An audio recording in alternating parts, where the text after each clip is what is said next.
जय जिनेन्द्र। पंचेंद्रिय जीवों का 12 द्वार से निरूपण। भगवान को ये सवाल किया गया, गौतम स्वामी ने सवाल किया है कि हे भगवान, कभी कभी क्या 2, 3, 4 अथवा 5 पंचेंद्रिय जीव साथ में इकट्ठे होकर एक साधारण शरीर बांधते हैं? तो परमात्मा ने मना किया कि नहीं, साधारण शरीर पंचेंद्रिय जीव बे इंद्रिय की तरह, बे इंद्रिय, तेन्द्रिय, चौरिंद्रिय, पंचेंद्रिय, कोई भी जीव साधारण की तरह एक ही शरीर में रहकर शरीर नहीं बांधते हैं, बराबर। परंतु अपना स्वतंत्र ही वो जीव शरीर बांधेगा, आहार भी उसका स्वतंत्र होगा, कर्म का बंधन भी स्वतंत्र होगा। लेशिया भी उनको 6 प्रकार की होती है। पंचेंद्रिय जीवों को 6 की 6 लेशिया होती, शुभ से लेकर अशुभ सब लेशिया आ गई। और 4 ज्ञान होते हैं, 4 ज्ञान मन प्रयोग ज्ञान तक 4 ज्ञान होते हैं। 3 अज्ञान भी होते हैं विकल्प से। 3 योग होते हैं, मनोयोग, वचन योग, काय योग, और तीनों दृष्टि होती है, सम्यक दृष्टि, मिथ्या दृष्टि और मिश्र दृष्टि। क्या वो पंचेंद्रिय जीवों को उन्होंने आहार ग्रहण किया है, उस प्रकार की संज्ञा, प्रज्ञा, मन और वचन होता है? देखिए, पंचेंद्रिय को 4 चीज होती है। संज्ञा यानी कि सेंस, समझ। प्रज्ञा यानी विशिष्ट प्रकार की सेंस, स्पेशल अंडरस्टैंडिंग, बुद्धि हो गई उसको। प्रज्ञा को प्रज्ञा बुद्धि बोला जाता है। संज्ञा वो बुद्धि नहीं है, संज्ञा वो नॉर्मल आपके अंदर पड़े हुए संस्कार है, बराबर।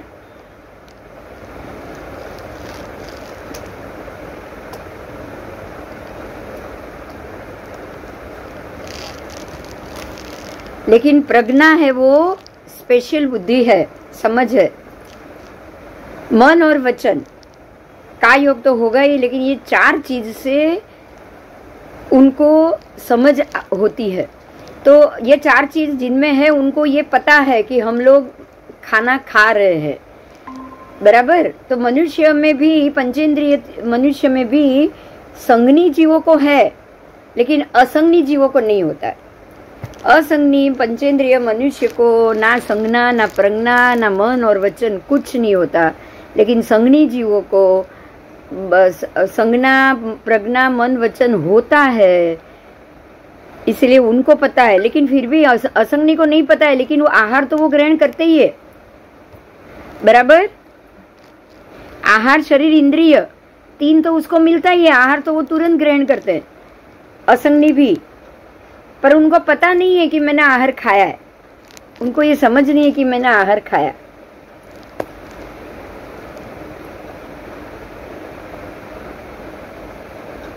हे भगवान, क्या वो पंचेंद्रिय जीवों को इष्ट, अनिष्ट, शब्द, रूप, रस, गंध, स्पर्श का अनुभव होता है? ऐसी संज्ञा, प्रज्ञा, मन और वचन होता है, तो उसमें भी कुछ पंचेंद्रिय जीवों को होता है, कुछ को नहीं होता है। कुछ जो असंज्ञी है उनको नहीं होता है, लेकिन जो संज्ञी है उनको होता है। क्या वो पंचेंद्रिय जीव प्राणातिपात में स्थित होते हैं?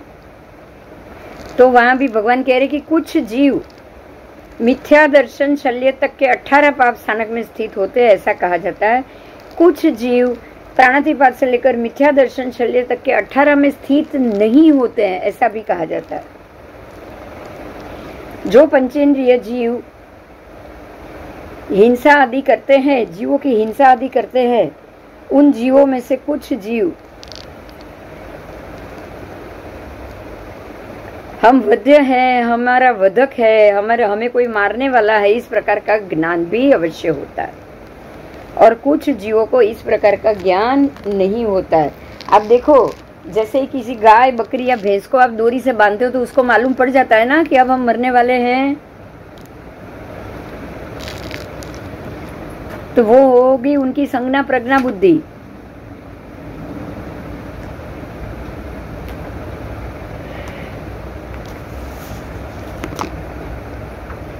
पंचेंद्रिय जीवों की उत्पत्ति सर्व जीवों में से सर्वार्थ सिद्ध में से भी होती है। उसकी जघन्य स्थिति है, जघन्य अंतर्मुहूर्त उत्कृष्ट 33 सागरोपम की होती है। ये सर्वार्थ सिद्ध विमान की बात की है, सिद्ध गति की नहीं। सर्वार्थ सिद्ध अनुत्तर विमान है 5वां, उसकी बात की है। तो वहाँ 33 सागरोपम की उत्कृष्ट स्थिति होती है। पंचेंद्रिय जीवों में केवली समुद्घात के सिवाय बाकी के 6 समुद्घात होते हैं पंचेंद्रिय जीवों में। ऐसे जीव मरने के बाद सर्वार्थ सिद्ध पर्यंत जाते हैं। सर्वार्थ सिद्ध यानी कि हमारा जो अनुत्तर विमान है 5वां, वहां तक पंचेंद्रिय जो जीव है उनमें से, और बाकी वहां तक जाते हैं। मतलब वो कोई भी गति या योनि में जा सकते हैं।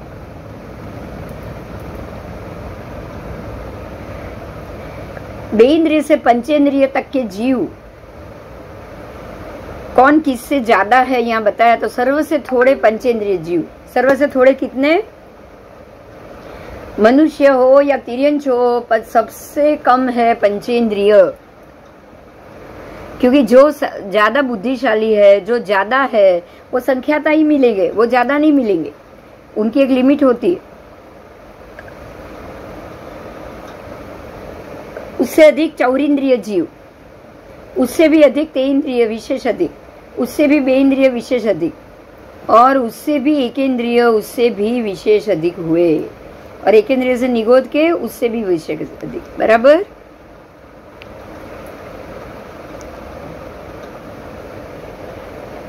समझ में આવ્યું?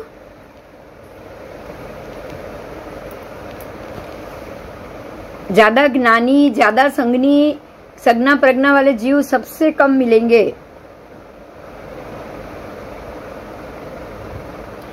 स्याद्वार, इसीलिए अगर आपको कोई ऐसा भिड़ जाए जिसमें समझ कम हो, ज्ञान कम हो, बुद्धि कम हो, तो उसकी तरफ देखना नहीं है, आपको छोड़ देना उसको। क्योंकि आपको समझना है कि भाई संज्ञी कमी है, बुद्धि वाले कम ही है।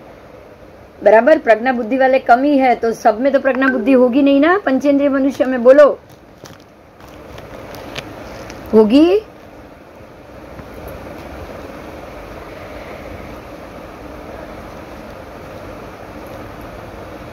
बार द्वार में से सबसे पहले पंचेंद्रिय में चारों गति का समावेश होता है। पंचेंद्रिय में चारों गति के जीव जन्म आकर ले सकते हैं, उपज सकते हैं। फिर स्याद द्वार, पंचेंद्रिय जीवों को भी प्रत्येक नाम कर्म का उदय होने से साधारण शरीर वो बांधते नहीं है। ध्यान रखना।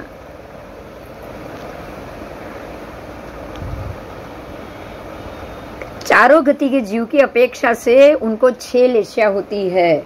यहाँ चारों गति के जीव आएंगे तो 6 लेशिया ही होगी ना। बोलो। दृष्टि भी 3 होती है। ज्ञान और अज्ञान में 4 ज्ञान 3 अज्ञान। केवल ज्ञान किसको होता है? अनिंद्रिय को होता है। इसीलिए केवल ज्ञान छोड़कर 4 ज्ञान। समझ में આવ્યું? કેવલ જ્ઞાન ઉત્પન્ન થાય છે જે જે પંચેન્દ્રિય મનુષ્યને, એ લોકો અનિંદ્રિય કહેવાય છે। કેવા કહેવાય છે? केवल ज्ञान इंद्रिय के उपयोग वालों को नहीं हो सकता, क्योंकि केवल ज्ञान के बाद इंद्रिय का उपयोग बंद हो जाता है। बराबर। हाँ। तो जिनको केवल ज्ञान हो गया वो सारे अनिंद्रिय हो गए, क्योंकि अब वो इंद्रिय से नहीं देखेंगे, अब वो केवल ज्ञान से देखेंगे। योग भी 3 प्रकार के, उपयोग भी 2 प्रकार के। उनको 3 योग होते हैं, मन योग, वचन योग, काय योग, परंतु उपयोग सिर्फ 2 ही है, वचन योग और काय योग, या मन और वचन योग।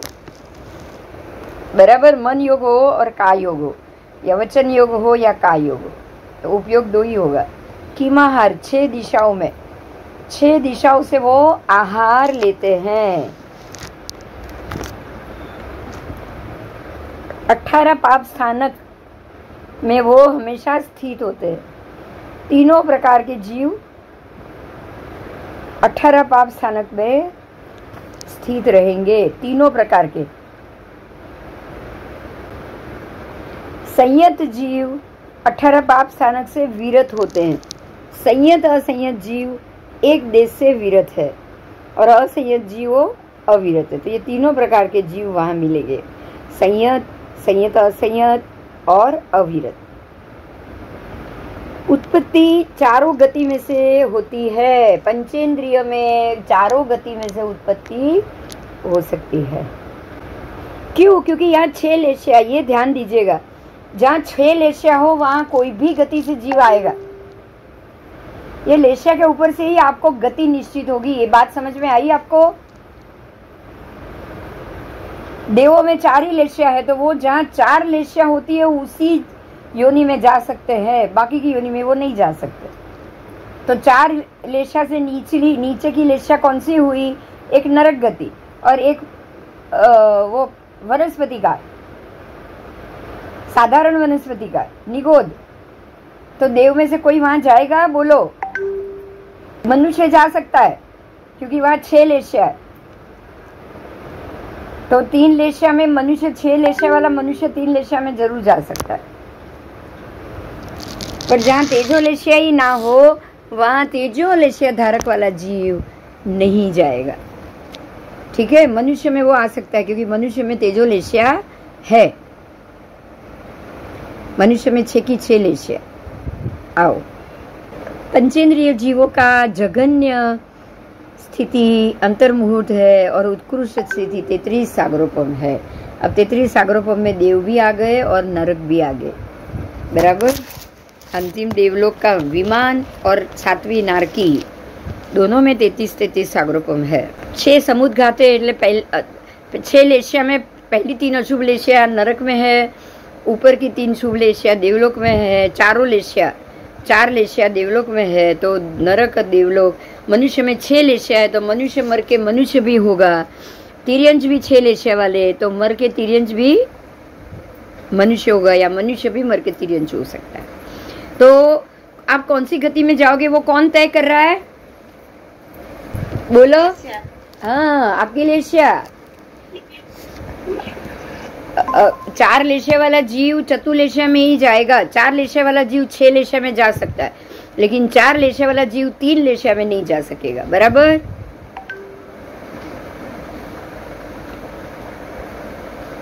समुद्घात 6 है।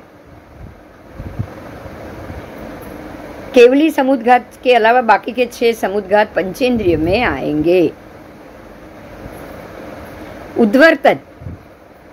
उद्वर्तन यानी कि मनुष्य से बाहर जाना।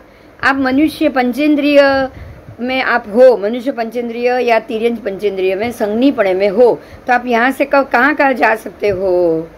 तो वो चारों गति में जाएंगे, क्योंकि यहाँ आपको आपके पास 6 लेशिया है। तो 6 लेशिया वाला उसको वही 3 लेशिया में प्रवेश मिलेगा कि नहीं?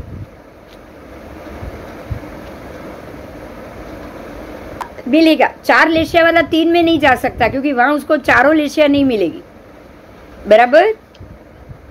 लेकिन 6 लेशिया वाला कहीं भी जाएगा क्योंकि उसके पास 6 की 6 लेशिया है। आओ,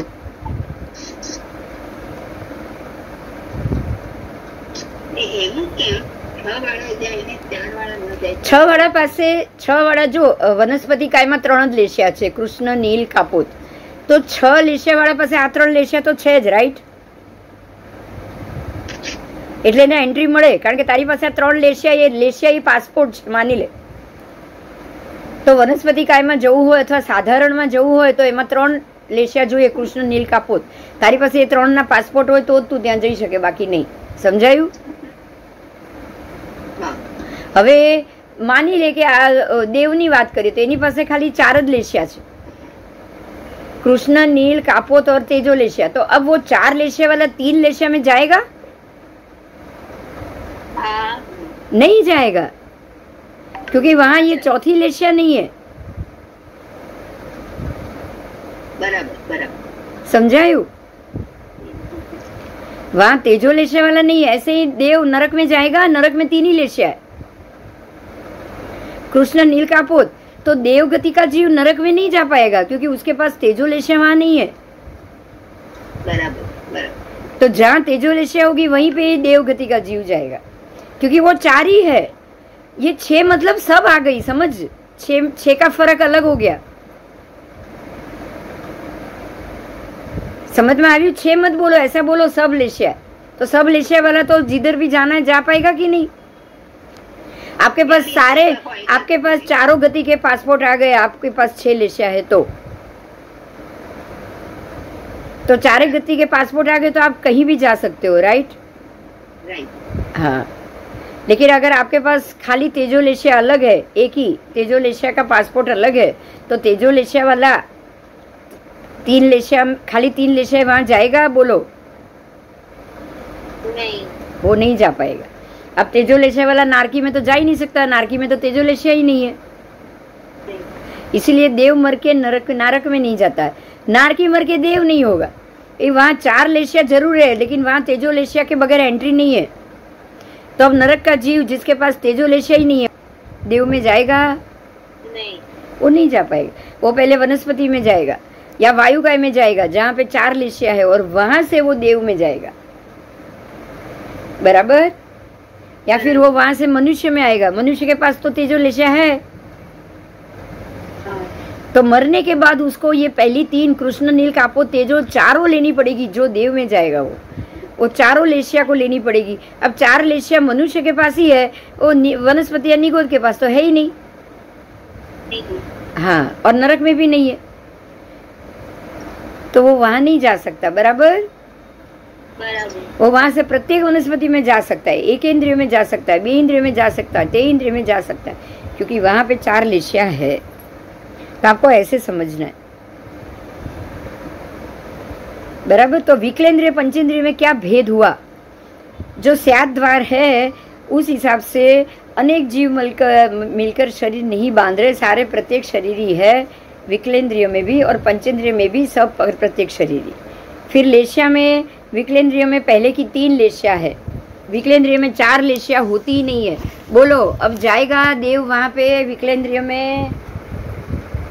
नहीं, हाँ, विकलेंद्रिय में नहीं जाएगा। वो जाएगा तो कहाँ जाएगा? वनस्पति में जाएगा या पृथ्वी काय में जाएगा, पर विकलेंद्रिय में नहीं जा सकता। समझ में आई बात?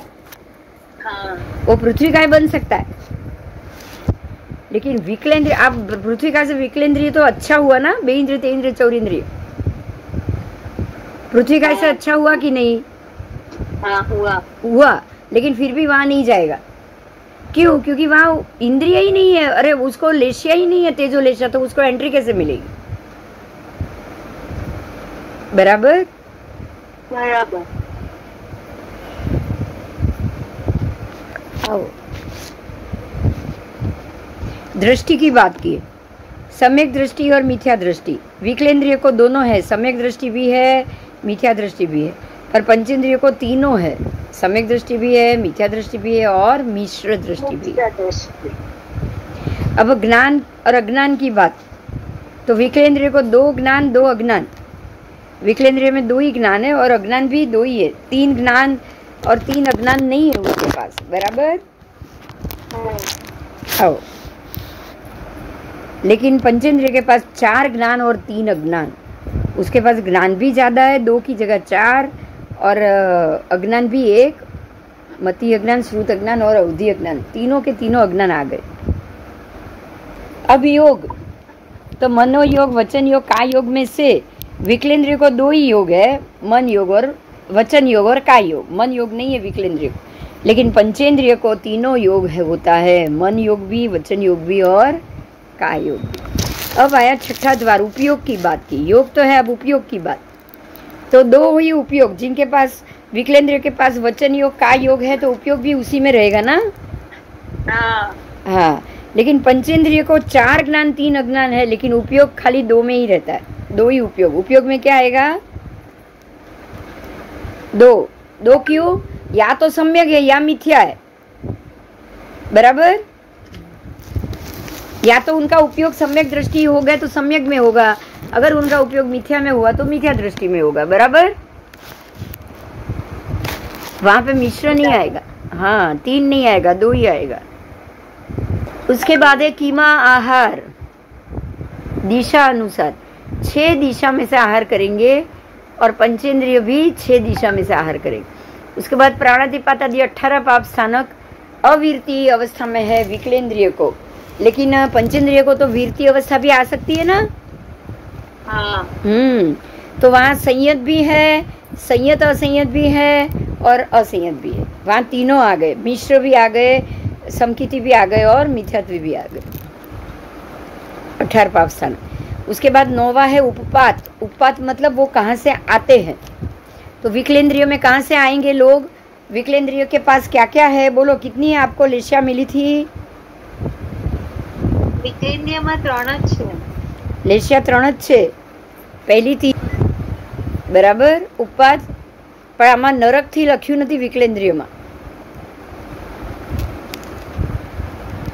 विकलेंद्रियમાં मनुष्य ने तिर्यंच दो में से ही आएंगे, बस समझायु। हाँ। विकलेंद्रिय में मनुष्य तिर्यंच दो में से ही एंट्री हो सकती है, बाकी नहीं, या मनुष्य से आएंगे या तिर्यंच से आएंगे। तो इसका क्या कारण हुआ बोलो।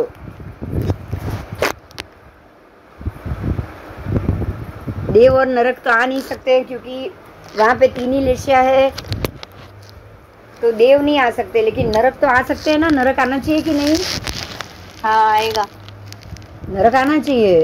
तो नारकी क्यों नहीं आ रहा है यहाँ पे विकलेंद्रिय में। नारकी मर के पंचेंद्रिय में जाएगा, तो विकलेंद्रिय में नहीं जाएगा, 4 इंद्रियों में नहीं जाएगा, क्यों।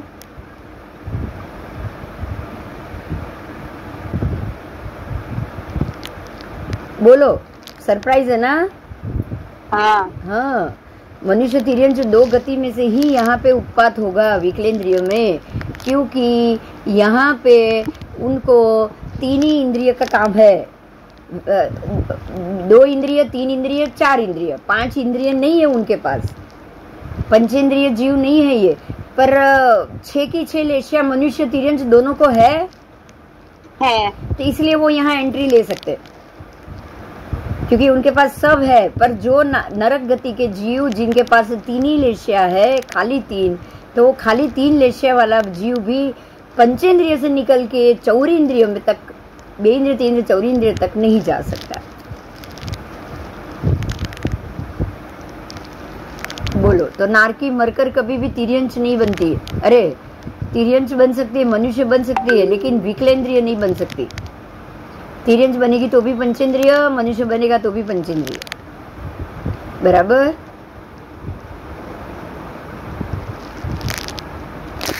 बराबर बराबर।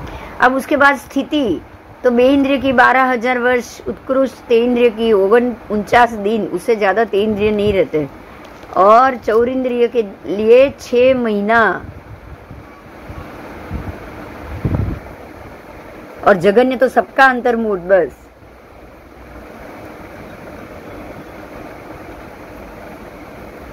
उसके बाद समुद्घात, तो पहले के 3 मरण, वेदना, कषाय, तीनों समुद्घात आएंगे विकलेंद्रिय में।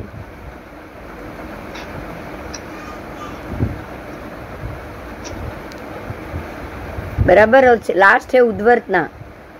उद्वर्तना 2 गति में से, विकलेंद्रिय की उद्वर्तना 2 गति में से ही होती है, मात्र मनुष्य और तिर्यंच, बराबर।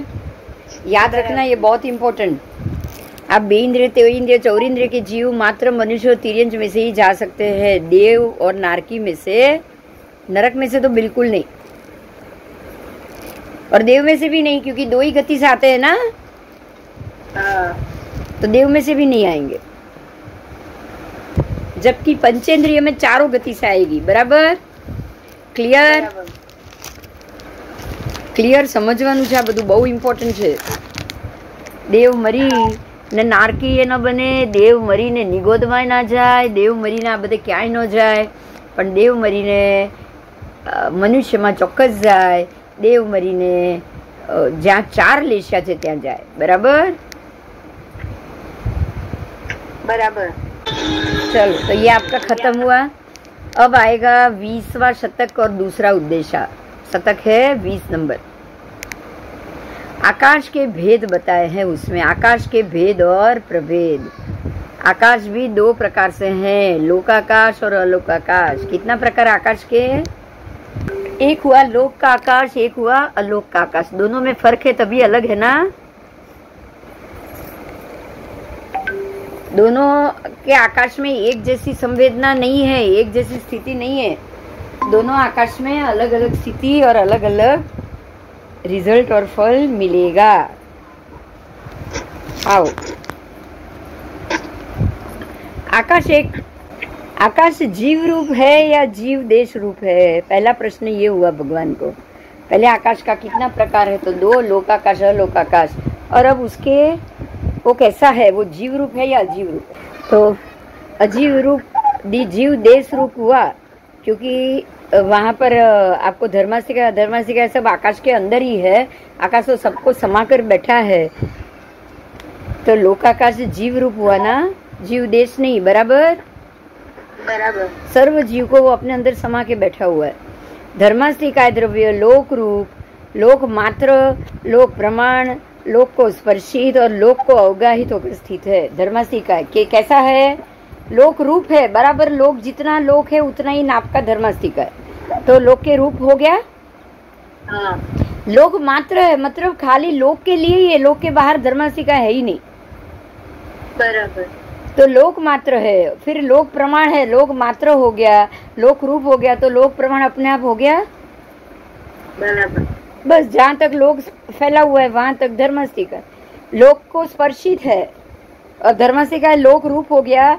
लोक मात्र लोक का प्रमाण जितना हो गया तो उसको स्पर्शित ही होगा ना।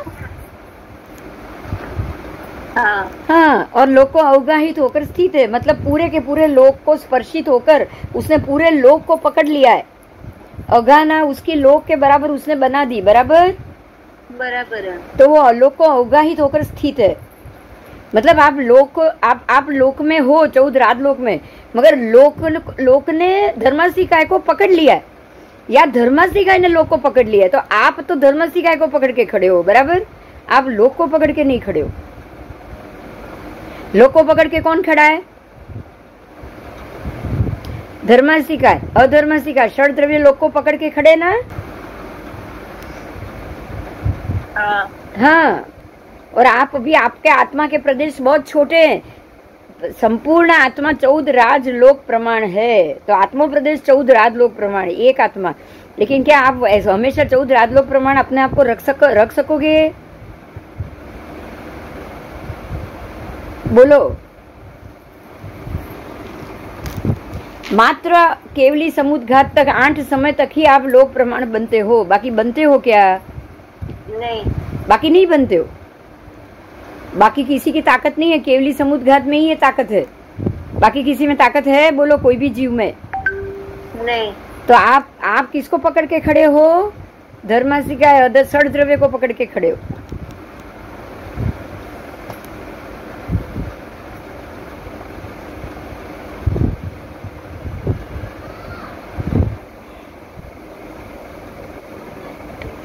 जितने आकाश क्षेत्र में जीव अजीव द्रव्य स्थित है वो लोकाकाश, और जितने आकाश में जीव अजीव षड द्रव्य नहीं स्थित है वो हुआ अलोकाकाश। बहुत सिंपल डेफिनेशन, समझ में આવી ગઈ? જ્યાં જેટલા ભાગમાં તમને ષડ દ્રવ્ય મળશે એટલો જ લોક, અને જે ભાગમાં ષડ દ્રવ્ય નથી એ બધો અલોક. એટલે અસ્તિકાયની પ્રમુખતાથી જ લોક છે. બરાબર?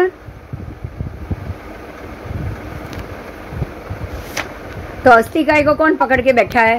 हाँ, अस्तिकाय को किसने पकड़ के रखा है? किसने जगह दी?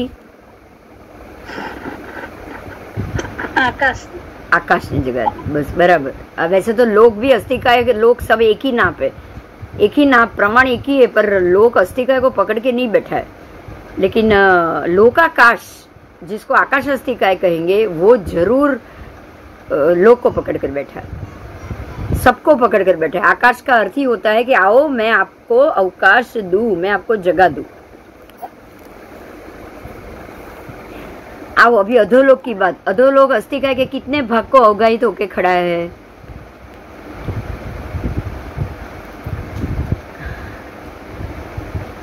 तो यहाँ जवाब है अर्ध भाग को अवगाहित होकर अधोलोक खड़ा है. तो अधोलोक ने बराबर 14 आधलोक में से आधा ले लिया,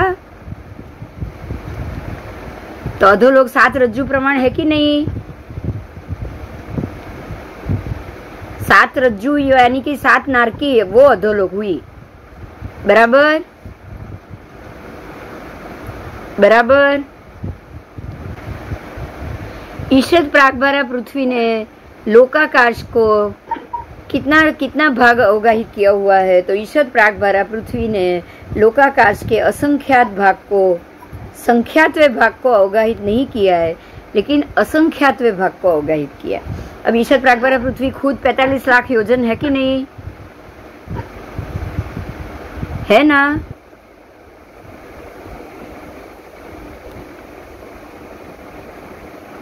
तो वो ऊर्ध्व भाग के असंख्यातवे भाग को अवगाहित होकर खड़ी है। बराबर। आओ आगे। पंचास्थि काय का नाम, उसके पर्यायवाची नाम पूछा है। ऊर्ध्व लोक के कुछ न्यून भाग को, लोक के न्यून अर्धभाग में से न्यून हुआ ऊर्ध्व लोक। देखो लोक का आधा ले लिया है अधोलोक ने, बराबर। तो आधा ले लिया तो बाकी के आधे में ऊर्ध्व लोक तिर्यक लोक दोनों आ गए कि नहीं? तो वो आधे में से थोड़ा भाग कम, उतना ऊर्ध्व लोक हुआ।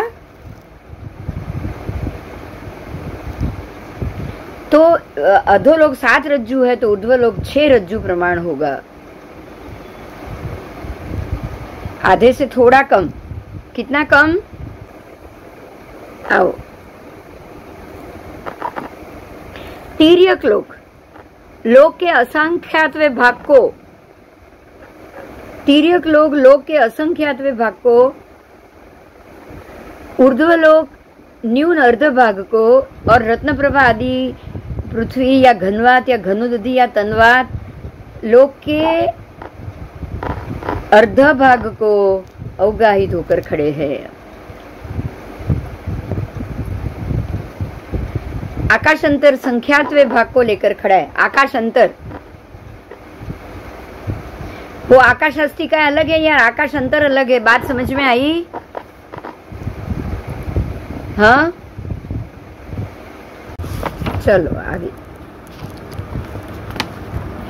तो रत्नप्रभा आदि पृथ्वी, घनोदधि, घनवात, तन्वात आदि लोक के असंख्यातवे भाग को, आकाशांतर संख्यातवे भाग को, देखो यहाँ ध्यान देना है, आकाशांतर संख्यातवे भाग को अवगाहित होकर स्थित है। तो ये आकाशांतर आया वो अवकाश अंतर है जो 2 नरक के बीच में है।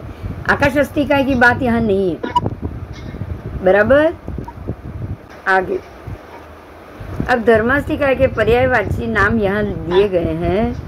अर्थ, कितना अर्थ है धर्मास्तिका का, मतलब क्या क्या? तो धर्मास्तिका के अनेक अर्थ बताए हैं यहाँ पे, अनेक अर्थ।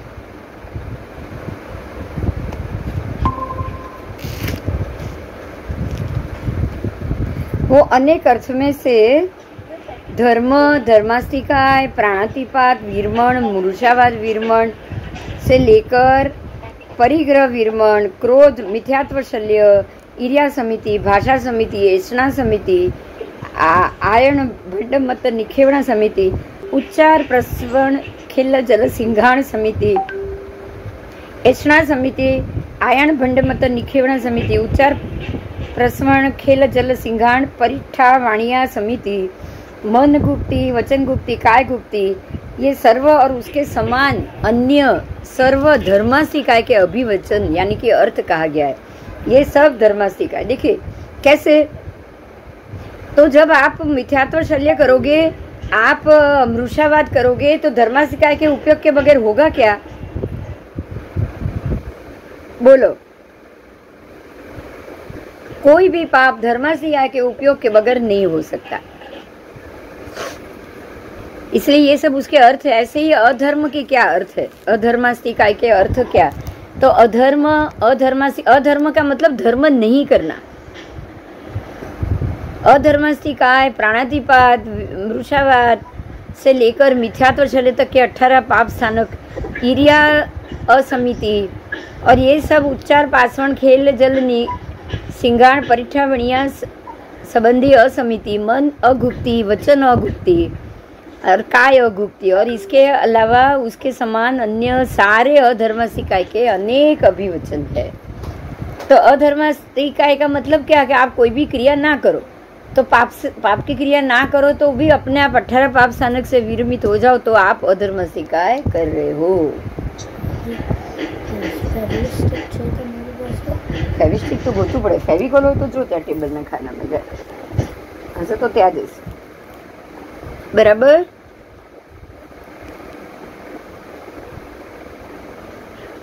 ऐसे ही आकाशास्तिकाय के अर्थ क्या है? जैसे आपने धर्मासिकाय का अर्थ जाना, कुछ पाप करना अधर्मासिकाय, कोई भी पाप नहीं करना, शांति से बैठे रहना, वो अधर्मास्तिकाय। तो अब ऐसे ही आकाशास्तिकाय की क्या बात है? तो अब यहाँ आकाशास्तिकाय की बात की है, उसको भी हम समझेंगे। तो आकाशास्तिकाय के अर्थ कितने? आकाश, आकाशास्तिकाय, गगन, नभ, सम, विषम, ख, विहायस, विचि, विवर, अंबर, अम्बरस, छिद्र, शीर, मार्ग, विमुख, अर्ध, व्यर्ध, आधार, व्योम, भाजन, अंतरिक्ष, श्याम, अवकाशांतर, अगम, स्फटिक, अनंत, ये सर्व और उसके समान अनेक आकाशास्तिकाय के अभिवचन है, उसके अर्थ है। तो आकाश का मतलब क्या है कि सबको अवगाना देना, तो अंबर या आकाश वो सबको अवगाना देता ही है। वीवर, वीवर भी क्या हुआ? एक बड़ी खीण, जैसे वो बोगदा जैसा हो, वो भी सबको जगा देगा, ठीक है। छिद्र भी सबको जगा देगा वो। तो इस प्रकार से आकाशास्तिकाय के अर्थ हुए। अब जीवास्तिकाय के कितने अर्थ है? तो जीवास्तिकाय का मतलब क्या? तो जीव, जीवास्तिकाय प्राण, भूत, सत्व, विघ्न, वेत्ता, पूतगलों को संचय करने वाला, जेता यानी कि जीतने वाला, कर्मशत्रु को जीतने वाला, रांगण राग युक्त, हिंडुक मतलब टेढ़ा मेढ़ा गमन करने वाला, पूतगल मानव, कर्ता, विकर्ता, अनेक कर्मों करने वाला, जगत भी हो गया इसका दूसरा नाम जीवास्तिकाय का। जंतु, योनि उत्पादन करने वाला, दूसरी योनि को जन्म देने वाला, स्वयंभू, सशरीरी, नायक, अंतरात्मा, ये सर्व भी जीवास्तिकाय के ही अभिवचन हुए। जीवास्तिकाय का अर्थ क्या है? तो आपको अर्थ को ऐसे समझाना है, कभी पूतगल भी जीवास्तिकाय, आत्मा भी जीवास्तिकाय, रांगण यानी कि कोई भी राग युक्त भी जीवास्तिकाय, हिंडुक गमन करने वाला भी जीवास्तिकाय। ऐसे ही पूतगलास्तिकाय के कितने अर्थ? तो जितने शरीर हुए सारे पूतगलास्तिकाय, उसके अनेक अर्थ है। पूतगल, पूतगलास्तिकाय, परमाणु पूतगल, द्विप्रदेशी पूतगल, त्रिप्रदेशी पूतगल से लेकर असंख्यात प्रदेशी पूतगल, वो भी अनंत प्रदेशी, असंख्यात प्रदेशी, अनंत प्रदेशी, ये सर्व भी उसी के समान अन्य अनेक पूतगलास्तिकाय के अभिवचन है। आओ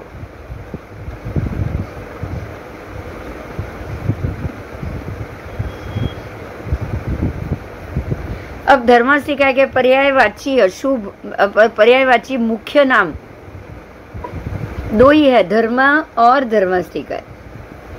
धर्म धारयते इति धर्म, जिसने धर्म को धारण किया है वो हुआ धर्म। मैं अगर एक स्त्री हूँ तो मैंने स्त्री धर्म को धारण किया है। मैं अगर किसी की पुत्री हूँ तो वो पुत्री धर्म को धारण करूंगी। जब मैं किसी की पत्नी बनूंगी तो वो पत्नी धर्म धारण करूंगी, बराबर। जो काम आपको सौंपा गया है वो आपका धर्म। क्लियर हुआ?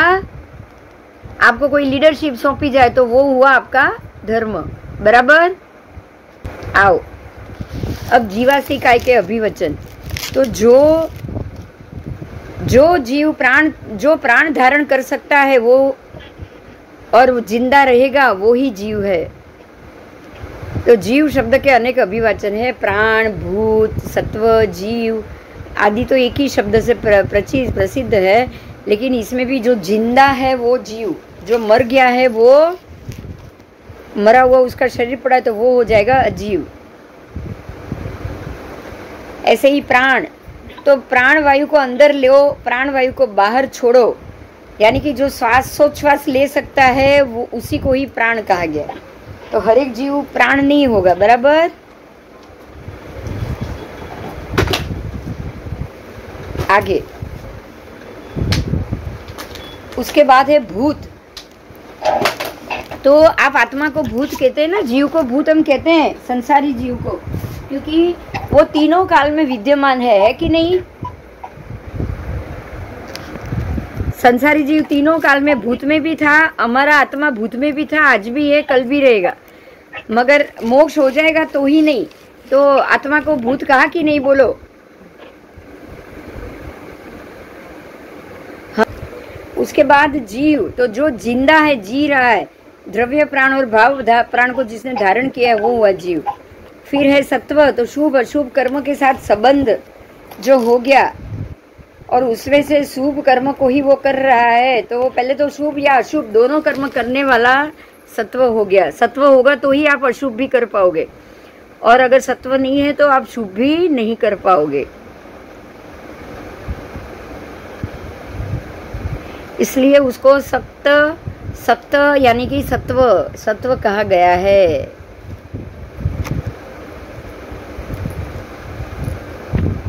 फिर विघ्न यानी कि कड़वा, कषा हुआ रस, फिर कटु रस, उसको जो जान पाए तो वो विघ्न हो गया। या फिर जो सुख दुख को जान पाए तो भी वो विघ्न हो गया। उसके बाद वेत्ता, तो सुख और दुख का जो वेदन करे, वेत्ता का मतलब वेदन करना, कर्म का वेदन करना, तो वो भी हो गया वेत्ता, बराबर।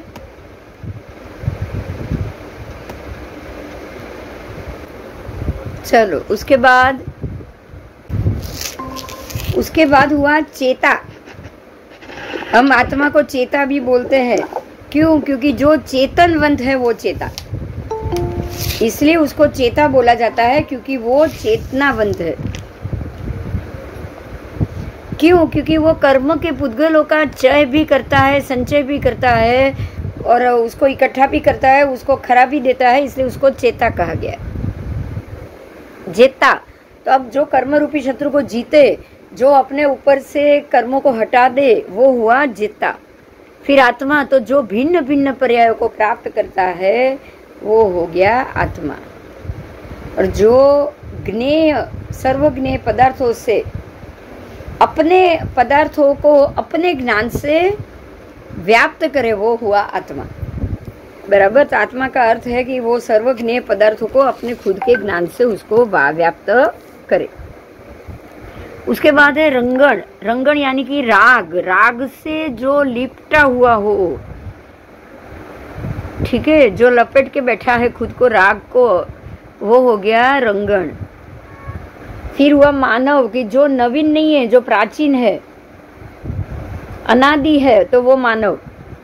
फिर हिंडुक, जो विविध गतियों में से हिंडन करता है, भ्रमण करता है, वो हुआ हिंडुक। उसके बाद पुद्गल, तो आत्मा पुद्गल को धारण करेगा तो ही वो शरीर बना पाएगा, और शरीर आत्मा से कभी कभी अभिन्न है, क्वचित कथनचित अभिन्न है, शरीर आत्मा से अभिन्न ही है।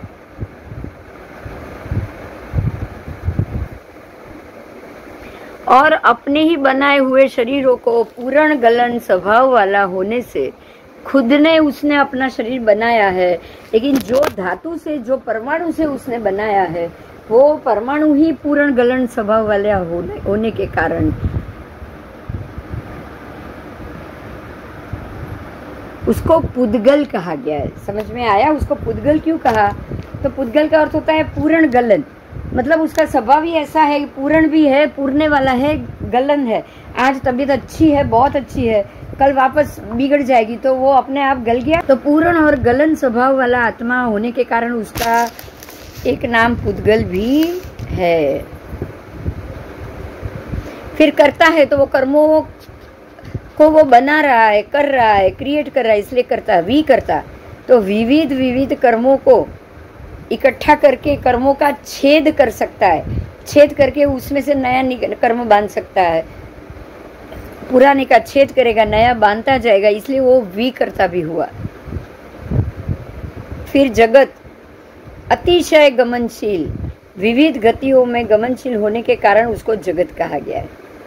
जंतु, तो जो जन्म को धारण करते हैं वो हो गया जंतु, जंतु यानी जीव। फिर योनि, तो जो अन्य को उत्पन्न करे वो हो गया योनि। उसके बाद है स्वयं भू, तो स्वयं अपने ही कर्म वो खुद करे और उसका ही वो फल भोगे, तो स्वयं भू हो गया। मेरा ही किया हुआ है और मैं ही भोग रहा हूं, क्योंकि मैं किसी और का किया तो भोग नहीं सकता, तो मैं अपने आप स्वयं भू हुआ कि नहीं।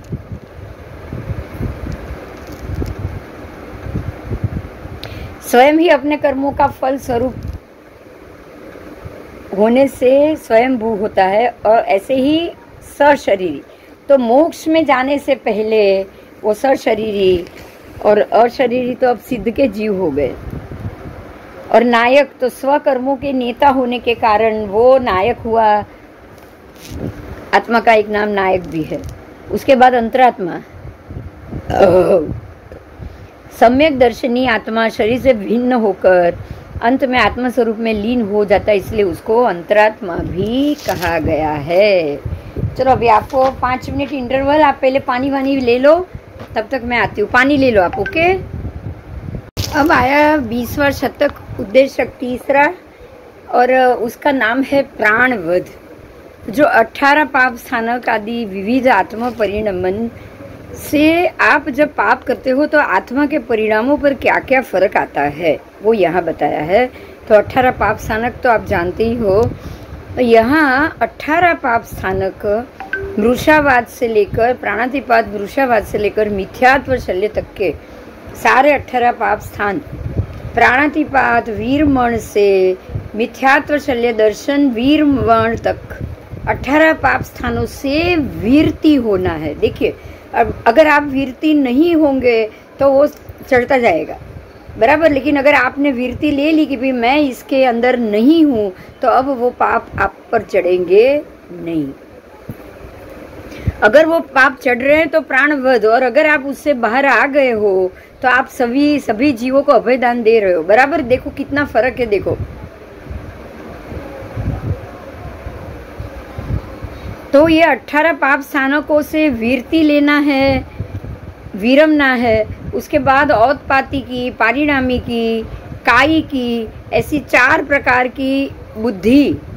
उसके बाद अवग्रह, इहा, अवाय, धारणा, उत्थान, कर्म, बल, वीर्य, पुरुषकार, पराक्रम, नारकीपना, असुर कुमारपना से लेकर आप सारे भवनपति देव भी आ गए और वैमानिक देव भी आ गए, वैमानिकपना।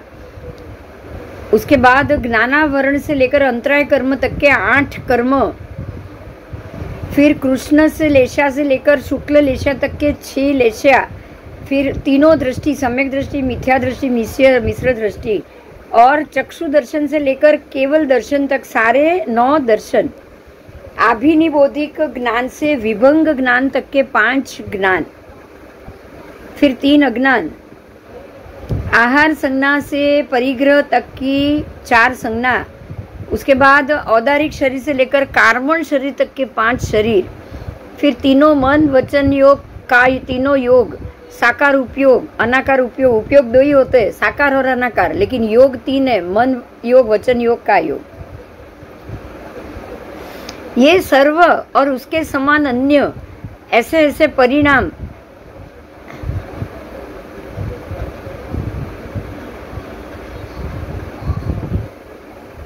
ये सर्व परिणाम आत्मा के अलावा अन्यत्र कहीं भी परिणमन होते नहीं है। देखो यहाँ कैसे समझाया है, बहुत अच्छे से समझाया। सारे 18 पाप स्थानक अगर आत्मा करेगा, बांधेगा तो बंधेंगे, अगर आत्मा उससे विरमण कर देगा तो वो पाप कर्म ऐसे के ऐसे पड़े रहेंगे। मतलब ये हुआ कि आत्मा के अलावा ये 18 पाप स्थानक आदि सारे बंधन, सारे परिणमन सिर्फ आत्मा ही करता है, बाकी कोई नहीं करता। समझ में आया? प्राणातिपात, मृषावाद सारे पाप स्थानक, लेकिन पाप स्थानक का सेवन कभी नहीं करेगा। या आत्मा उसका सेवन करेगा या आत्मा उससे मुक्त होगा, लेकिन उसका सेवन बिना आत्मा उसका उपयोग कोई नहीं करता। समझ में आई बात? हाँ, ये सारी चीजें हैं, ये सारी वस्तुएं हैं जिसका हम उपयोग करते हैं। अगर आप उपयोग कर रहे हो तो ही आप उसके परिणमन में हो। यदि आप उसका उपयोग नहीं कर रहे हो तो आप वीरमण में हो, आपने उसको छोड़ दिया हुआ है। तो आत्मा ही उसको लेता है, आत्मा ही छोड़ता है। ये सारी चीज जो बोल गई मैं, 18 पाप स्थानक, चारों गति, तीनों ज्ञान, तीनों पांचों के पांचों ज्ञान, तीनों अज्ञान, ये सब आत्मा ही परिणमन करता है सब में। अगर आत्मा ने इसको छोड़ दिया तो ये सारी चीज वैसी की वैसी पड़ी रहेगी। उपरयुक्त सारे परिणाम जीव के ही शुद्ध परिणाम या अशुद्ध परिणाम उसी के ही पर्याय है। अगर उसने ये 18 पाप स्थानक का सेवन किया तो ये उसके अशुद्ध परिणाम हुए, और अगर ये 18 पाप स्थानक आदि सब में से वीरम हो गया तो ये उसके शुद्ध परिणाम हुए।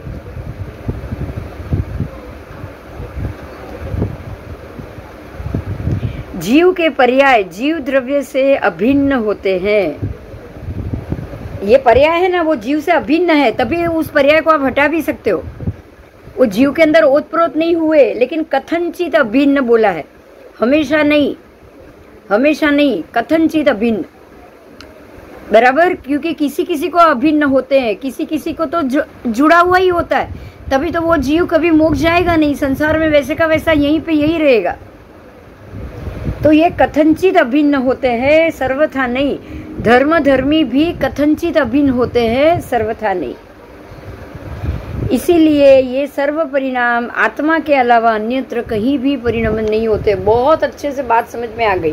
अगर आप उसको छोड़ दोगे, जो सिद्ध भगवान गए हैं वो अकेले वहां से चले गए, बाकी क्या संसार को वो संसार मीठा है? बताओ, सारे परिणाम वही के वही संसार में है कि नहीं?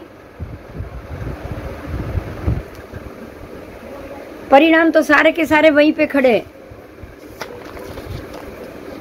आप छोड़ दोगे तो आप यहां से चले जाओगे। बहुत अच्छे से समझाया। मोक्ष है, अगर छोड़ेगा तो मोक्ष है, जिसने नहीं छोड़ा उसका मोक्ष नहीं है, और जिसने छोड़ दिया उसको यहाँ वापस आना भी नहीं है। देखो, ये कभी बहुत बार ये शंका होती है कि मोक्ष है कि नहीं, कैसे होगा? ऐसा तो होगा नहीं कि संसार हमेशा के लिए खत्म ही हो जाएगा, ऐसा तो होगा नहीं, ऐसा तो होगा नहीं। लेकिन मोक्ष है, मोक्ष है तो किसका है? मोक्ष है तो उसी का है कि जिसने इसको छोड़ दिया है।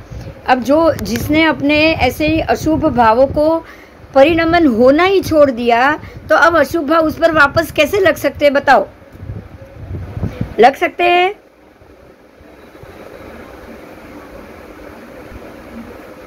आपने जन्म मरण करना ही छोड़ दिया तो अशुभ भाव आप पर लगेंगे वापस?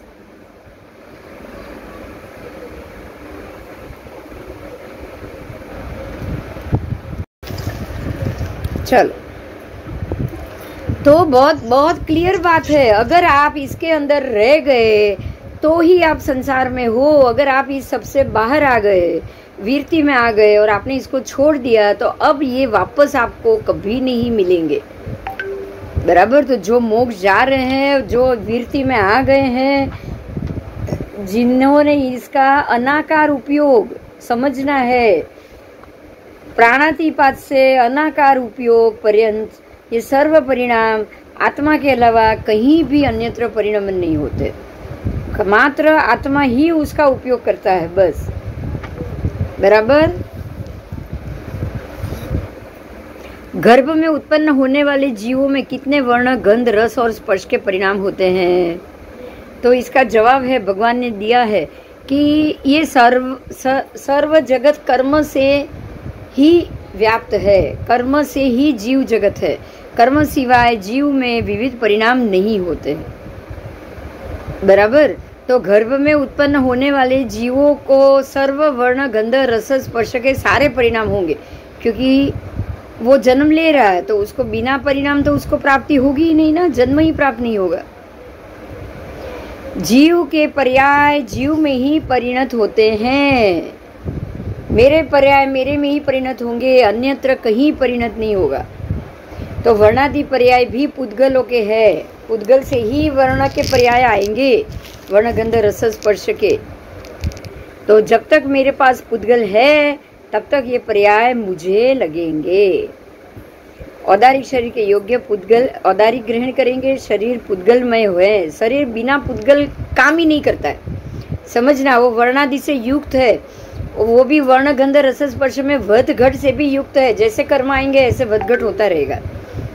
जीव वर्णादि से रहित है, जीव है वो वर्णादि से रहित है। आपका अंदर का जो आत्मा है वो वर्णादि से रहित है, लेकिन फिर भी वो आत्मा को कर्म के कारण अभिन्न ऐसे जीव को गर्भ में उत्पन्न होना पड़ता है। प्रत्येक संसारी जीव वर्णादि युक्त होते हैं ऐसा कहा गया है, और प्रत्येक मुक्त जीव वर्णादि सबसे अभिन्न हो गया है। बराबर समझ में આવી ગયું? બહુ ઈઝી છે આ, બધા આત્માને જ લાગે છે, આ બધા પર્યાય આત્મા પર જ ચડે છે। એટલે આત્મા જ્યાં સુધી કર્મ સાથે છે અને સંસારમાં ફરે છે ત્યાં સુધી જ આ તમને લાગશે। જેવો આત્મા કર્મથી નિર્લેપ થઈ ગયો અથવા કર્મથી મુક્ત થઈ ગયો તો આ એક પણ પર્યાય તમને લાગવાના નથી। आओ अब उसके बाद चौथा उद्देश्य है इंद्रिय उपचय। इंद्रिय के उपचय कितने? 5 इंद्रिय है तो उसके उपचय 5 ही आएंगे ना, उसका उपचय भी 5 होता है। उसके बाद है परमाणु। तो परमाणु ये भी हम कर चुके, एक वर्ण, एक गंध, एक रस, एक और 2 स्पर्श। परमाणु को पुद्गल परमाणु में कितने वर्ण गंध रस और स्पर्श होते हैं? तो उसमें एक वर्ण, एक गंध, एक रस और स्पर्श 2 स्पर्श में स्निग्ध और पृष्ठ। एक वर्ण हुआ तो कभी काला होगा तो काला, कभी नीला हुआ तो नीला, ऐसे कोई भी एक ही वर्ण होगा। एक परमाणु के पुद्गल में सारे 5 वर्ण नहीं हो सकते, 5 रस दोनों गंध भी नहीं हो सकती और 5 रस भी नहीं हो सकते, उसमें से एक ही रस होगा। हाँ, स्पर्श 2 हो सकता है, 8 में से 2, कोई भी 2।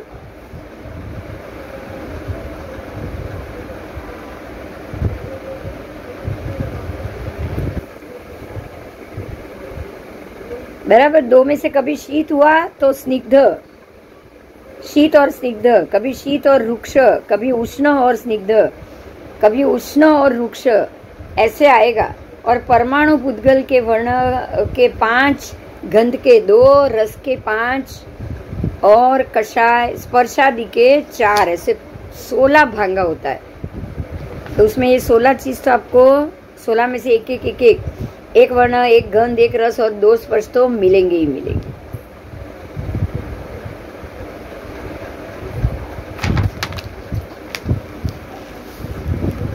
आओ, हे भगवान, द्विप्रदेशी स्कंध में कितने वर्ण?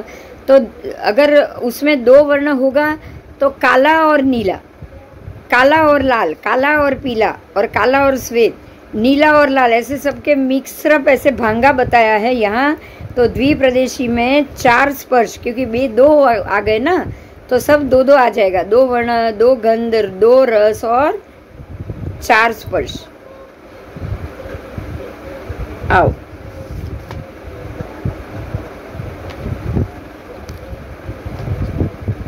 तो इस प्रकार से आप परमाणु में, पुद्गल परमाणु में आगे आगे जैसे जैसे प्रदेशी स्कंद बढ़ते जाएंगे वैसे वैसे उसमें ये अलग अलग रंग, वर्ण, गंध, रस, स्पर्श मिश्र होते जाएंगे। तो इस प्रकार से उनके बहुत सारे भांगे होंगे जो यहाँ बताए गए हैं। जितने 6 प्रदेशी हो गए तो उतने वो भांगा बढ़ता गया। 7 प्रदेशी में उससे भी ज्यादा, 8 प्रदेशी में उससे भी ज्यादा बढ़ेंगे। बराबर। 9 प्रदेशी और उसके बाद 10 प्रदेशी, 10 के बाद सीधे अनंत प्रदेशी। तो अनंत प्रदेशी में ज्यादा हो गया वर्ण, गंध, रस, स्पर्श। बोलो, हो गया?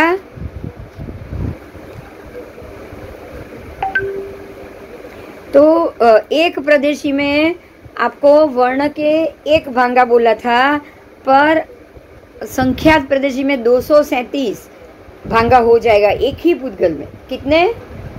237।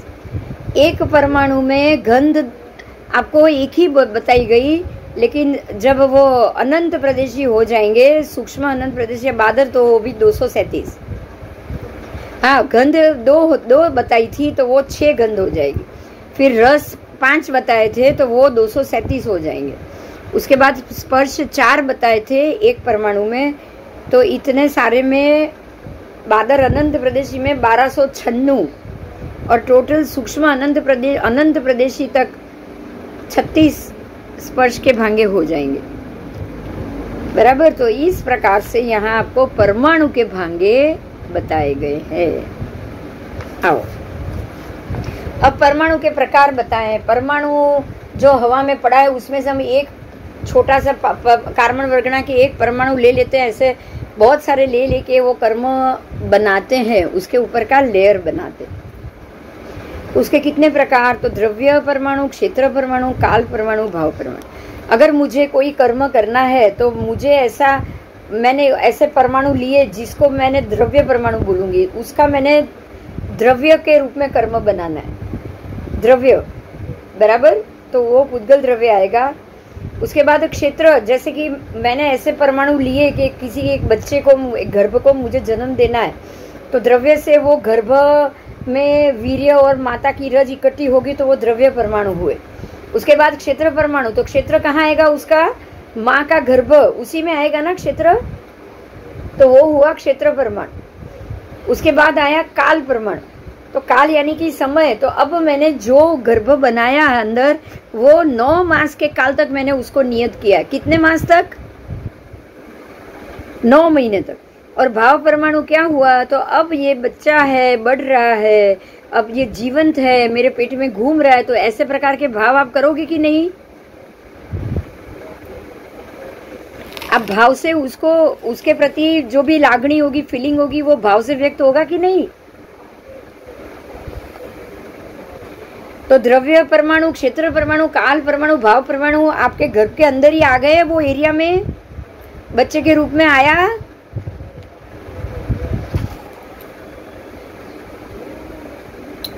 बोलो। तो ये द्रव्य परमाणु, अब हम एक एक परमाणु करेंगे, द्रव्य, क्षेत्र, काल, भाव। तो द्रव्य परमाणु के रूप में जो बच्चे का शरीर बना है या बन रहा है, वो 4 प्रकार से है: अछेद्य, अभेद्य, अदाय और अग्राह्य। तो ना वो छेदित वाला है, ना भेदित वाला है, ना दाय वाला है, जलने वाला है, ना ही वो ग्रहण करने योग्य। आप उस परमाणु के छोटे से कण को ना आप काट सकते हो, ना आप भेद सकते हो, ना उसके 2 टुकड़े हो सकता है, ना ही आप उसको ग्रहण कर सकते हो। तो ये द्रव्य परमाणु की बात हुई, जो परमाणु पुद्गल का एक कणिया है उसकी बात। उसके बाद क्षेत्र परमाणु, तो वो जगह और एरिया, वो भी 4 प्रकार से: अनर्ध्य, अमध्य, अप्रदेश, अविभाग। बराबर। तो ये भी आप क्षेत्र से देखोगे। उसके बाद आया काल परमाणु, तो समय पे के अधीन हो गया ये। तो अवर्ण, अगंध, अरस, अस्पर्श, तो वो भी 4 प्रकार से काल परमाणु हुआ। अब भाव परमाणु, तो वो भी 4 प्रकार से: वर्ण, गंध, रस और स्पर्श। आओ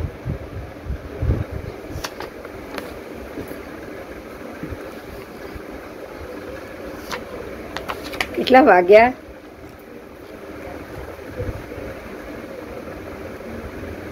हजी वार। चलो, अब छठा उद्देश्य है पृथ्वी, पानी, वायु काय के जीव। आओ, जीवों की उत्पत्ति और आहार में अंतर कितना? रत्न प्रभा और शर्करा प्रभा, ये 2 पृथ्वी के मध्य में स्थित जो सूक्ष्म पृथ्वी का एक जीव है, इसको सूक्ष्म कहा गया है। देखो ध्यान से सुनो, जो भी आपके रत्न प्रभा, शर्करा प्रभा के मध्य में क्या क्या है? घनोदति है, घनवात है, तन्वात है। बराबर बराबर। तो वो सूक्ष्म पृथ्वी का एक जीव है।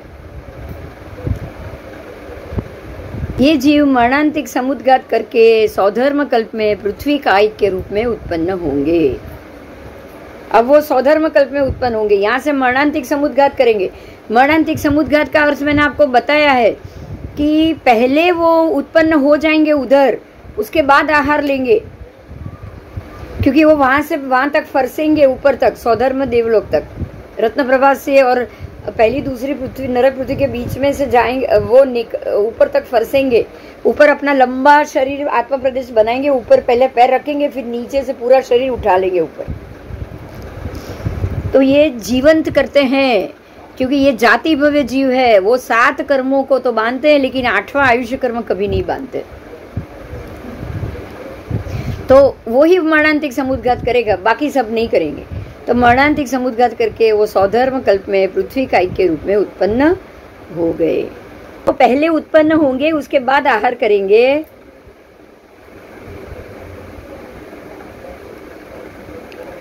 वहां जाते ही पहले आहार करेंगे, बराबर। बाकी अन्य जीव क्या करेंगे, यहाँ शरीर छोड़ देंगे, आहार पहले बंद, उसके बाद अनाहारी, उसके बाद वहां जन्म लेंगे, फिर वहां से आहार पर्याप्ति बनाएंगे और बाद में आहार लेंगे जन्म लेने के बाद।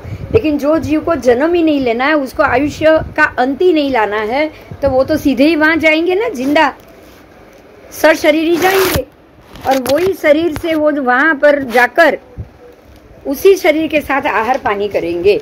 बिना शरीर तो आहार पानी करे, ये तो पॉसिबल नहीं है, बराबर।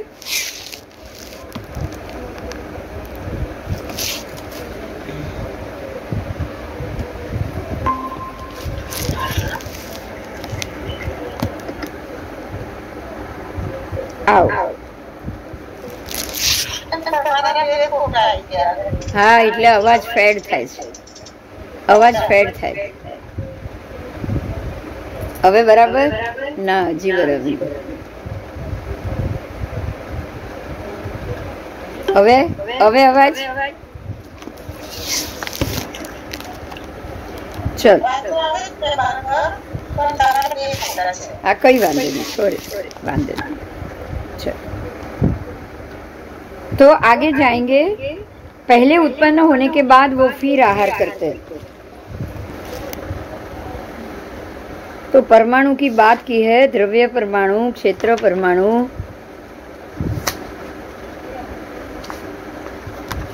काल परमाणु और भाव परमाणु, बराबर।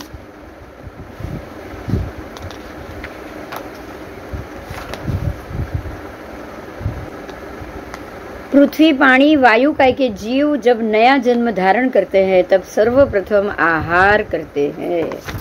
आओ, अब ये जीव कैसे आहार करते हैं उसकी बात है। पृथ्वी का एक जीव मरणांतिक समुद्घात करके जब सौधर्म कल्प में पृथ्वी कायिक के रूप में उत्पन्न होते हैं, तब सबसे पहले उत्पन्न होते हैं, उसके बाद आहार करते हैं।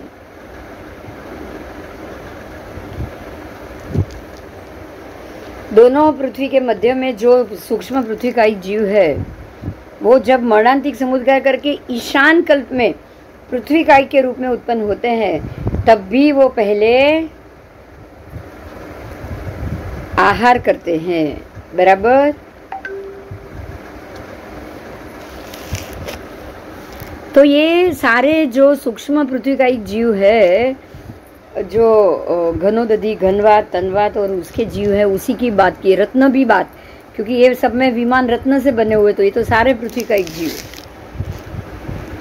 तो उसकी बात की है। शर्करा वालुका के पृथ्वी के मध्य में से भी जो पृथ्वी का एक जीव है, वो भी मरणांतिक समुद्घात करके सौधर्म से लेकर ईशद प्रागभारा पृथ्वी में कहीं भी उत्पन्न हो सकते हैं। ऐसे ही सातों नारकी में भी वो कहीं भी उत्पन्न हो सकते हैं।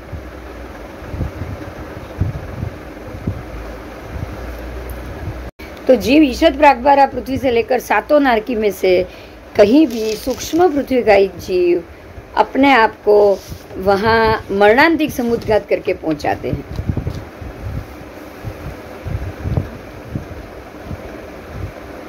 सौधर्म, ईशान, सनत कुमार, महेंद्र, सब 12 लोग, 12 के 12 देवलोक के सभी 2-2 देवलोक के मध्य में स्थित पृथ्वी का एक जीव।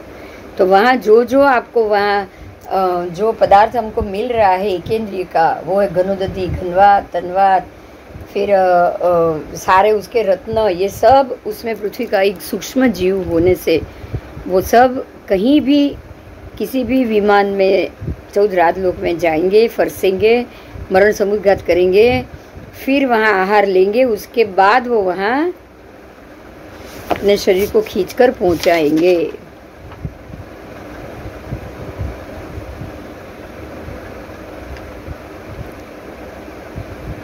आओ, रत्न प्रवाह आदि पृथ्वी के अंतराल में मरणांतिक समुद्घात पूर्वक कथन करना है। ठीक है, आओ। प्रत्येक नरक पृथ्वी के नीचे 20,000 योजन विस्तृत घनोदधि होती है और 20,000 योजन घनोदधि के बाद असंख्य योजन विस्तार में घनवात और तन्वात होता है। तो पृथ्वी का एक जीवों के लिए नरक पृथ्वी के अंतराल आदि में घनोदधि और घनोदधि वलयों में तथा वायु का एक जीवों के लिए घनवात और तन्वात, घनवात वलय और तनुवात वलयों में जीव उत्पन्न होते हैं। ठीक है, और उसके नीचे असंख्यात योजन विस्तार में तनुवात है तो उसमें भी वायु का एक जीव उत्पन्न होते हैं। उसके नीचे असंख्य योजन विस्तार में आकाश होता है, आकाश। फिर उसके बाद दूसरी नरक पृथ्वी होती है। तो इस प्रकार क्रम से 7 पृथ्वी और 7 घनोदधि आदि यहाँ बताए गए हैं। तो प्रत्येक नरक पृथ्वी के फरते हुए चारों ओर से उसको लिपट के घनोदधि वलय, घनवात वलय और तनुवात वलय होते हैं। यहाँ तो ऊपर भी कितने कितने होते हैं उसके नाप भी बताए, नीचे भी कितने हैं उसके नाप बताए, चारों तरफ वो कितने हैं उसका भी नाप बताया। तो सब नाप बताने के कारण वो सभी पृथ्वी को चारों ओर से, ऊपर नीचे, साइड, ऊपर, आगे, पीछे, सभी 10 के 10 दिशाओं को के द्वारा 10 दिशा की तरफ से उसको लपेट के खड़ा है घनोदधि वलय चारों दिशाओं में। ठीक है, 4 दिशा, 4 विदिशा, ऊर्ध्व अधो, सब जगह 10 दिशाओं में सर्वत्र।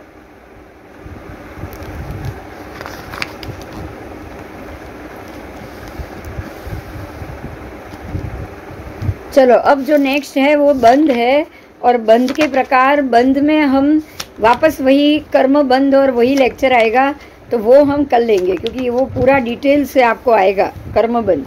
तो कर्म बंध के कारण जीव प्रयोग बंध, अनंतर बंध, परस्पर बंध और बंध, ये पूरा टॉपिक आएगा बंध में, इसलिए उसका लेक्चर हम कर लेंगे। तो क्या है कि बंध का पूरा एक टॉपिक आपको एक ही में समझ में आ जाए। बराबर बराबर, क्योंकि अभी वो ऐसे 10 मिनट में नहीं होगा। ठीक है, तो उसको हम कर लेंगे। चलो, जय जिनेन्द्र। જેટલો ઉત્પાદ ઓછો કરશો એટલા જલ્દી છૂટશું, જેટલો ઉત્પાદ ઓછો થશે એટલા જલ્દી છૂટશું। બસ સીધું સિમ્પલ આજે સમજાયું છે। શું કે કર્મ બધું કરવાનું કારણ, કર્મને બધું ભરેલું છે, જરાક કર્મ કરશો એવું સીધો આત્મા પર લાગી જશે, સીધો લાગી જ જશે। રાહ જોઈને બેઠું છે કર્મને, પૂતગલ ફટ દઈને પકડીને આ તમારા આત્મા પ્રદેશ પર લગાડી એને ચોંટવા માટે। આકાશ પ્રદેશમાં પરમાણુ બધા ખુલ્લા છે, એમાં કોઈ એકબીજાની સાથે એ લોકોને જંક્શન નથી થતું। એ જંક્શન થવા માટે આપણી લેશિયા ખાસ તો અને આપણી સંજ્ઞા બે જ વસ્તુ ભેગી થાય છે, એમાં આપણામાં એ લોકોનું જંક્શન થઈ જાય છે। એટલે આપણી આ બે નીકળે, લેશિયા ને એ બે નીકળે તો જ આપણે એનાથી મુક્ત થઈએ, બાકી નહીં।